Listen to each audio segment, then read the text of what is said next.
पर पर्वत पहाड़ पर खूब चढ़ता था, तो वही बाल पकड़ करके वो चढ़ गया ऊपर, और चढ़ करके बाल से ऊपर गया, सर पे सर से धीरे धीरे पहुंचा और देखा कन्हैया जो है नीचे पड़े हुए थे नाभि में। कन्हैया को किसी तरह एक हाथ से लेकर के ऊपर चढ़ा, तब तक और लोग चढ़ गए और धीरे धीरे कन्हैया को लेकर के लोग आए। अब पूतना इतनी लंबी चौड़ी है, तो क्या किया, पूतना को काटा गया। अब पूतना को काट काट करके और जितनी लकड़ी उसके नीचे दबी थी उसी लकड़ी को ऊपर रख करके और पूतना का दाह संस्कार कर दिया गया। अब इधर जो है तब तक नंद बाबा आ गए थे, नंद बाबा ने सब कराया। और नंद बाबा क्या हुआ, उधर नंद बाबा जब वहां गए तो वासुदेव जी से मिले, और वासुदेव जी से जब मिले तो वासुदेव जी से कुशल समाचार बताया। और मित्र का कर्तव्य होता है कि मित्र के दुख से दुखी हो। जे न मित्र दुख हो ही दुखारी, तिन्हि बिलोकत पातक भारी। जो अपने मित्र के दुख से दुखी ना हो उसको देखने से भी पाप लगता है। मित्र के दुख से अपने आप को लगना चाहिए कि मेरा दुख है। अब इस प्रकार जो है नंद बाबा दुख व्यक्त कर रहे हैं कि कंस ने आपके सारे पुत्रों को मार दिया, एक कन्या को भी मार दिया, बहुत दुख की बात है। लेकिन वासुदेव जी प्रसन्न हो रहे हैं, कह रहे हैं कि कोई बात नहीं, आपका पुत्र जो है मेरा ही पुत्र तो है। और वासुदेव जी सही कह रहे हैं, लेकिन नंद बाबा कह रहे हैं कि हाँ हाँ, अरे आपका ही बेटा, वो तो आपका ही है। नंद बाबा भी कह रहे हैं आप चिंता मत करिए, मेरा लाला आपका ही लाला है। अब इस प्रकार वासुदेव जी ने कहा कि देखो भैया, ऐसा है कि चारों तरफ खतरा है, आप जाइए, क्योंकि कुछ ना कुछ खतरा मुझे महसूस हो रहा है। माला सरकाते हुए, भगवान का नाम जपते हुए और चले आ रहे हैं। कहते हैं कि जो है पहुंचे नंद बाबा, और पहुंचते ही देखा कि पूतना गिरी पड़ी है मरी। अब नंद बाबा सोचते, अरे दाई के वासुदेव कब से जोशी हो गया, इसको कब से विद्या आ गई ज्योतिष वाली कि जो है ये इसको पता चल गया कि कुछ ना कुछ संकट है। अब पूतना का शरीर कटवाया, उसी लकड़ी से दाह संस्कार किया। दाह संस्कार किया तो पूतना का शरीर महकने लगा जैसे कोई इत्र जल रहा हो। वासुदेव जी श्री सुखदेव जी महाराज से परीक्षित पूछते हैं, प्रभु ये क्या रहस्य है। भगवान सुखदेव जी कहते हैं कि हे महाराज, ये जो पूतना है ये पूर्व जन्म में राजा बलि की रत्नमाला नाम की कन्या थी। वह कन्या जब भगवान वामन को देखती है तो वामन को देखकर मोहित हो जाती और कहती है कि मेरा भी काश ऐसे पुत्र होता तो मैं अपना स्तनपान उसे कराती और उससे लाड़ दुलार करती। भगवान तो सबके मन की इच्छा पूर्ण करते हैं। भगवान ने कहा, योमस्तु, मैं आपका पुत्र बन करके आपको यह सुख अवश्य दूंगा। अब आगे क्या हुआ, भगवान जब वामन से विशाल रूप धारण किए, विराट रूप रख करके और तीनों त्रिलोक बलि से ले लिए, तो वही रत्नमाला ने कहा, ऐसे पुत्र को तो जहर पिला करके मार देना चाहिए। भगवान ने कहा, ठीक है भैया, जो आपकी इच्छा, वो भी इच्छा मैं स्वीकार करता हूँ। इसी कारण वह पूतना बनी और पूतना बन करके आई। आज भगवान को दूध भी पिलाया और जहर भी। भगवान ने उसको सुंदर गति प्रदान की। अपने माँ की गति यशोदा के लिए जो लोक बना करके रखा था, वही लोक पूतना को दे दिया। पूतना भगवान के धाम को गई। अब भैया मैया जो है यशोदा, मैया यशोदा घबरा गई, अरे अरे मेरे लाला को जादू हो गया, टोना हो गया, क्या हो गया इसके ऊपर, कितना संकट आ गया और झाड़ना फूकना करने लगी। गाय के पूंछ से झाड़ा कराया, गोबर का लेप लगाया, गौमूत्र से स्नान कराया और महाराज गाय दान की, ब्राह्मण को बुला करके चढ़ाया। कहा महाराज मेरे लल्ला को किसी की नजर लग गई है। कहते हैं कि इस प्रकार से गोमूत्रेण स्नापित्वा पुनर्गोरसार्वकम रक्षाम चक्रुस्सकृता द्वादशांगेषु नाम भी। भगवान के द्वादश नामों से झाड़ा कराया, पहले गोमूत्र से स्नान कराया, फिर गोबर से।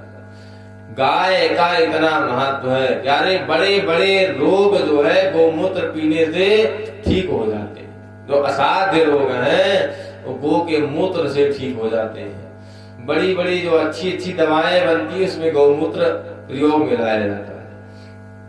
गाय इतनी पवित्र वस्तु है, पवित्र चीज है कि गाय जो है पवित्र जीव है। गाय की पूजा करने से भगवान वासुदेव कृष्ण प्रसन्न होते हैं। इसलिए गौ का पालन करें, गौ का सेवा करें, गौ को कभी मारना नहीं चाहिए। कहते हैं जिसकी संतान नहीं हो रही हो गाय की सेवा करे तो संतान होती। महाराज दिलीप ने गौ की सेवा की थी तब उनके घर संतान हुई। तो महाराज इस प्रकार कहते हैं भगवान का नाम ही लेकर के और भगवान की रक्षा करने को कहती है मैया। उनको नहीं पता यही परमात्मा है। और कहती हैं कि कृष्ण गर्भस्ते बुद्धिस्मात्मानं भगवान परा क्रीडंतम पातु गोविंदम शयानम पातु माधवा। कहते हैं इनकी माधव रक्षा करे, इनकी गोविंद रक्षा करे, इनकी गोपाल रक्षा करे। और वो सब सारे भगवान कृष्ण ही है, गोपाल ही है, जिनका नाम लेकर के उनका झाड़ा करा रहे हैं। इस प्रकार पूतना का उद्धार। अच्छा, पूतना का नाम पूतना क्यों पड़ा? कहते हैं जिसके कोई पूत ना हो वो पूतना, अथवा जो किसी के पूत को देख ना सके वो पूतना, किसी के पूत को देख करके संतुष्टि ना हो, किसी के पूत को ना बचने दे वो पूतना। यानी उसका काम था पूतना लोक बालग्नि राक्षसी रुधिरासना, वो बच्चों को मार डालती थी, इसीलिए उसका नाम पूतना पड़ा। लेकिन भगवान उसका भी कल्याण किए। इस प्रकार पूतना को भगवान ने समाप्त किया। अब भैया तब तक क्या हुआ, सकटासुर नाम का एक राक्षस आ गया। अब जब पूतना मरी तो जितने राक्षस आएंगे सब वही पहुंचेंगे। भगवान ने एक बार लगा दिया रास्ता। अब सब सोचेंगे पहले इसी बालक को मार के समाप्त करो, ये क्यों नहीं मर रहा है। अब तो सकटासुर क्या किया, सकटासुर नाम का राक्षस था। सकट यानी बैलगाड़ी। क्या किया कि बैलगाड़ी थी तो जो पुरानी बैलगाड़ियां हो जाती थी पहले, तो पुरानी बैलगाड़ियों को लोग ऐसे बाहर टांग देते थे रस्सी से बांधकर और उसी पे सामान रखते थे। तो मैया यशोदा के घर में पुरानी बैलगाड़ी से टंगी थी और उसी पे दही मटका इत्यादि रखा जाता था, दही मट्ठा। तो हुआ क्या कि सकटासुर आया और उसी सकट पे सवार हो गया। नीचे पालना था लाला का, गोपाल जी का, और पालने में झूल रहे थे। सारे गोपुगाल वहीं खेल रहे थे भगवान के पास। मैया यशोदा कुछ काम करने चली गई। 6 दिन हुआ था, उसी दिन उत्सव भी चल रहा था। अब हुआ क्या महाराज कि भगवान ने देखा कि सकटासुर आ गया है। सकटासुर ने सोचा किसी सकट पर बैठ करके और भार इतना दे दे कि सकट टूट जाए और गिरे इसके ऊपर और ये इसी से दब करके मर जाए। अब हुआ ऐसा कि भार बढ़ाने लगा तो रस्सी बनी थी, रस्सी कट कट करके टूटने लगी। जब थोड़ी सी रस्सी बची थी कि अब ये तो अपने आप टूट के गिर जाएगी, उसी समय सकटासुर वहां से उतर करके और सामने खड़ा हो गया देखने के लिए, देखे कैसे मरता है। भगवान ने क्या किया, धीरे से जितने गोपाल पास खेल रहे थे उनसे बोला, कहा देखो मेरा मित्र दोस्त बनना है तो सबसे पहले जो पेड़ सामने दिख रहा है उसको छू करके आएगा, उसको मैं मित्र बनाऊंगा। अब सब आश्चर्यजनक कि अभी छोटा सा बालक बोल रहा है, सारे बालक खुशी हो गए, दौड़ करके गए पेड़ छूने, क्योंकि किसी को चोट ना लग जाए, भगवान ने सबको हटा दिया। जैसे सकट नीचे आने लगा, भगवान ने जोर से एक लात मारी और वह सकट घूम करके, और सकट के आगे का जो नुकीला भाग होता है, सकटासुर खड़ा था उसी पेट में जाकर के घुस गया और सकटासुर का अंत हो गया। बोलिए सकटासुर मर्दन भगवान की। इस प्रकार भैया सकटासुर का वध हो गया। अब जब सकटासुर का वध हो गया तो उसी समय तृणावर्त आया। तृणावर्त आया तो तृणावर्त जो है, तृणावर्त अपने मतलब जो भूकंप जो आता है वो क्या बवंडर, उसी को कहते हैं तृणावर्त। तृण का आवर्त यानी बवंडर। वो राक्षस जो है वो बवंडर लाता था, सारे खरपतवार को इकट्ठा कर लेता था। तो पूरा आंधी आ गई, आया जब तृणावर्त, और वो आ करके और मैया को क्या किया कि उसी समय मैया यशोदा दूध पिला रही थी। जब दूध पिला रही थी तो भगवान ने सोचा कि जो है तृणावर्त आ रहा है तो मैया को भी इसी में कष्ट होगा, तो एक काम करे कि मैया हट जाए यहाँ से। क्या किया, भगवान ने अपना वजन बढ़ाना शुरू कर दिया और भगवान का वजन बढ़ने लगा। लाला तूने कितना दूध पी लिया है, कितना भारी हो गया कि मैं तुझे उठा नहीं पा रही। मैया जमीन पे बैठा करके चली गई और जैसे मैया वहां से हटी उसी समय तृणावर्त आ गया। अब अपने उसमें आवर्त में उसी जो है लिया लाला को उड़ गया। अब जब भगवान कृष्ण को उड़ा, भगवान उड़े और तृणावर्त का गला पकड़ लिया। भगवान ने उसका चींचा पकड़ा और दबाना शुरू किया। अब भगवान दबाने लगे तो जब उसके प्राण फिर उड़ने लगे तो भगवान ले गए और भैया जैसे आपके यहाँ पुआल लगा पैरा धान वाला, ऐसे जहाँ था भगवान वहीं उसको मार करके समाप्त किए और अपने उसी जो है पुआल पर गिरे। अब फिर सब लोग दौड़े, अरे अरे कान्हा कहाँ गया, कान्हा कहाँ गया। तब देखिए कान्हा खेल रहा है। मैया फिर लेकर के आए, फिर झाड़ा बड़ा। अच्छा माँ बच्चे को कुछ हो, बच्चा अगर रोता है तुरंत जो है भैया उसका उपचार करने लगते हैं। कुछ पता चले कि नहीं चले, बच्चे पेट खराब है क्या, उसको हींग पिलाना, उसको क्या पेट में कहीं दर्द नहीं, कहीं गैस तो नहीं बनाया। माँ लोग का स्वभाव होता है बच्चे के उपचार शुरू हो जाते हैं, चाहे जो समस्या हो, जितने उपचार उनको पता सब कर डालती हैं। इस प्रकार जो है कहते हैं भगवान ने इन दोनों राक्षसों का वध कर दिया। कहते हैं सकटासुर जो है हिरण्याक्ष का पुत्र उत्कल नाम का दैत्य था। महर्षि लोमस ऋषि के आश्रम में आ करके जो है जितने पेड़ लगे रहते थे उनको उखाड़ करके तोड़ तोड़ करके चूर्ण चूर्ण कर डालता था। मतलब ताकतवर था तो उसको छोटा छोटा तोड़ ताड़ के फेंक देता। उससे श्राप दे दिया, जाओ तुम जो है सकट हो जाओ। और इस प्रकार जो है सकटासुर सकट बना। तृणावर्त कहते हैं कि सहस्राक्ष नाम का एक राजा था और गंधमादन पर्वत पर स्त्रियों के साथ विहार कर रहा था। उसी समय दुर्वासा जी आए। दुर्वासा जी को देख करके प्रणाम नहीं किया, दुर्वासा जी श्राप दे दिए। दुर्वासा परम क्रोधी ऋषि है। अब महाराज श्राप दे दिए, जाओ तुम राक्षस हो जाओ। तो वो असुर हो गया। क्षमा प्रार्थना किया तो आशीर्वाद भी दे दिया कि तुम्हारा भगवान आएंगे और भगवान के हाथों से तुम्हारी मुक्ति होगी। बोले बाकी बिहारी लाल की जय। इस प्रकार जो है कहते हैं कि भगवान की लीला अनंत है। अब आगे क्या हुआ कि भगवान थोड़े से बड़े हुए। कहते हैं 10 दिन का जब बालक हो जाता है तब नामकरण संस्कार किया जाता है। लेकिन इधर जो है बलराम जी 1 साल के और भगवान भी बड़े हो गए हैं और अभी तक जो है नामकरण नहीं हुआ है, नाम नहीं रखा गया।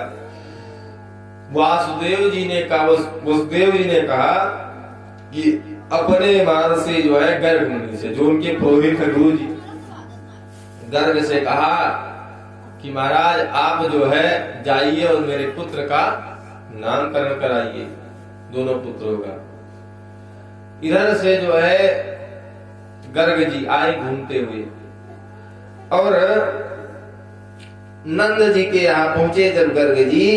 अच्छा, नंद जी के पुरोहित हैं सांडिल्य बाबा, लेकिन सांडिल्य से अपने बालक का नामकरण नहीं कराया। क्यों? क्योंकि बालक दोनों वसुदेव जी के हैं। अब वसुदेव जी ने भेजा गर्ग मुनि को, गर्ग मुनि आए और गर्ग मुनि जब पहुंचे तो नंद बाबा ने कहा कि प्रभु आप आए हैं तो मेरे बच्चों का नामकरण कर दीजिए, मेरे 2 पुत्र हैं, इनका नामकरण अभी हुआ नहीं है। और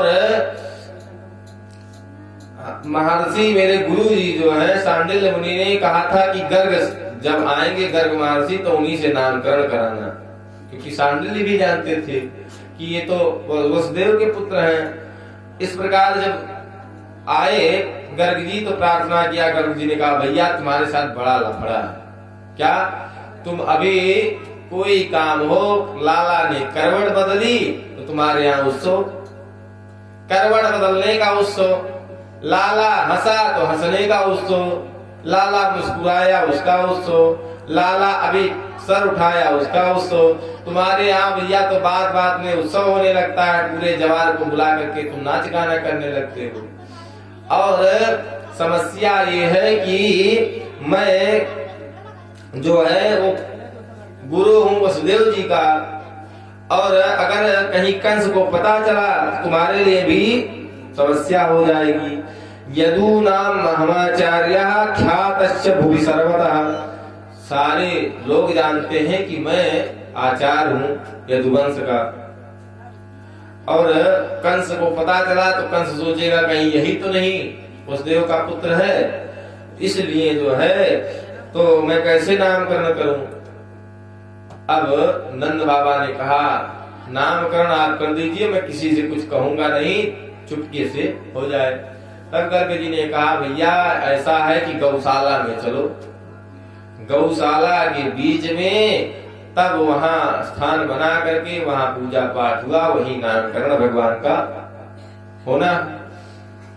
इधर भैया कोई बाहर से आवे तो माताएं जो है उनकी चर्चा दूसरी रहती है। अभी अभी शादी विवाह हुआ और मेहमान आया तो घर में कौन सी पैकेट मिठाई आई है उस पे चर्चा होती है कि देखो देखो इसमें कौन है। अगर भैया काजू बर्फी है तो 1100 रुपया इसको दक्षिणा देना है, क्योंकि 800 रुपया किलो काजू बर्फी आई है। और जो कहीं मोतीचूर का लड्डू आ गया तो कहती अरे बताओ शर्म नहीं आई, हमारे ससुर जी 3 बार प्रधान रह चुके हैं, हमारा बेटा सांसदिक चुनाव लड़ रहा है और देखो कितना मेहनत किया, कितना पैसा हमने खर्चा किया है, मोतीचूर का लड्डू ले आए, शर्म भी नहीं आई। अब हमको भी 200 रुपया देने में शर्म लगेगी। तो भैया हिसाब किताब बहुत पक्का होता है। माताओं ने कहा कि हमने जो है यशोदा मैया ने कहा बाबा का नाम बहुत सुना है, तो चलो बाबा की परीक्षा लें। रोहिणी जी ने कहा हाँ हमारे तो ये आचार्य हैं, जोशी भी हैं। अब तो जो है कहा ठीक है चलो। क्या हुआ कि यशोदा मैया ने बलराम जी को अपने गोदी में ले लिया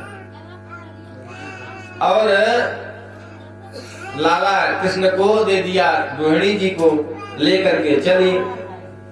बाबा के पास पहुंची, बाबा बैठे थे और भगवान को देखा गर्ग ऋषि ने और प्रसन्न हो गए भगवान को देख करके।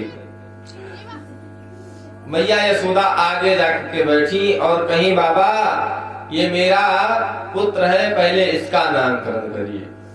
बाबा ने कहा देवी ये आपका पुत्र नहीं है, अयं हि रोहिणी पुत्रो रमयन् सुहृदो गुणैः आख्यासते राम इति बलाधिक्यात् बलं विदुः।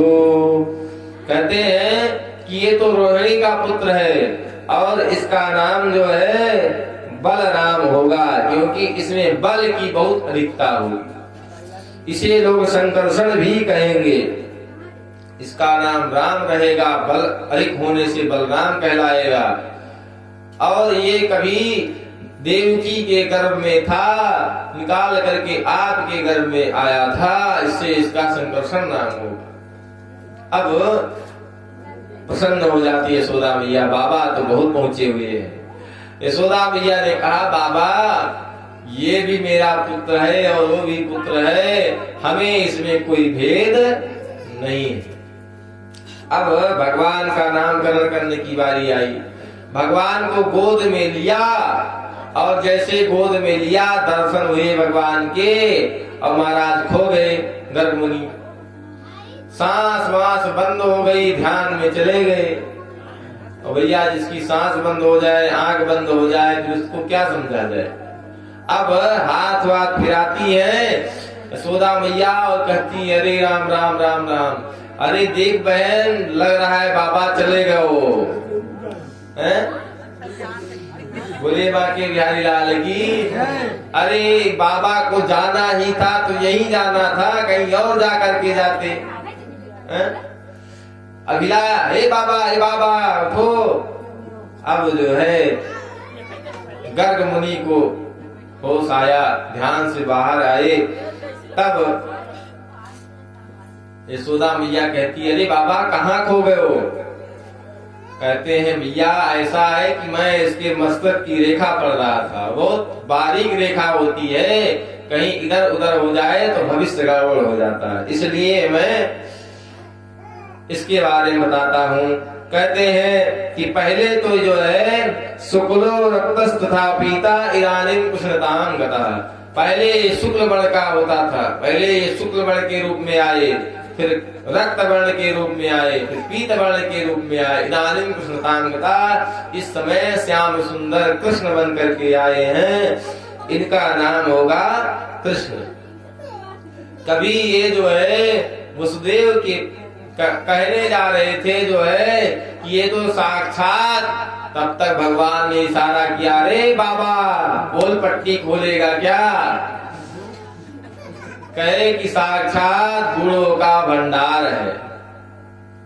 अपनी वाणी को संभाला और कहा, कभी ये वसुदेव का भी पुत्र था।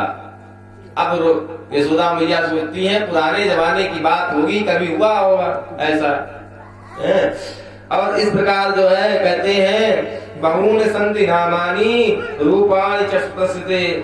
कहते हैं इनके नाम का मैं वर्णन क्या करूं, इनके बहुत सारे नाम हैं और ये बहुत सारा जन्म लिए हैं, बहुत बलशाली होंगे। इनके जैसे जैसे काम होंगे वैसे वैसे नाम बढ़ते जाएंगे।